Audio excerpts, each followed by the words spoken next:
За Тээврийн прокурорын газар нэрвийн үеийн тусгай ангийн 27 дугаар зүйл заасан тээврийн хэрэгслийн жолооч хөдөлгөөний аюулгүй байдлын тухай хууль тогтоомж түүнд нийцүүлэн гаргасан захиргааны хэмжээний актыг зөрчсөний улмаас хүний эрүүл мэндэд хүнд хүнд хүний амьс хохирсон хэрэгүүд төр хяналтайг ажилдаг. Жолооч нар замын хөдөлгөөнд оролцохдоо тэр тусмаа орон нутгийн замын хөдөлгөөнд гар утсаа ихээхэн оролдож анхаарлаа сарниулдаг. Үүнтэй холбоотойгоор саяхан нэг жолооч орон нутгийн замын хөдөлгөөнд оролцох үед гар утсанд нь мэдээлэлж тухайн мэдээллийг тэр даруйд нь шалгах явцад замын ажуудлын хөвөөлөө онхолдож тухайн тээврийн хэрэгслийн дотор нь зочиж явсан зочгтөр нь амьс хохирсон хэрэг гарсан.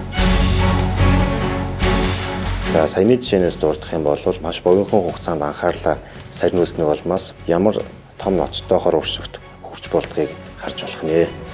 За нийт жолооч та бүхэн байна. Замын хөдөлгөөнд оролцохдоо замын хөдөлгөөнд осолтой бий байдал болохгүйгээр зорцож гар утсаа оролдохгүй анхаарлаа сарниулахгүй байхыг уриалж байна.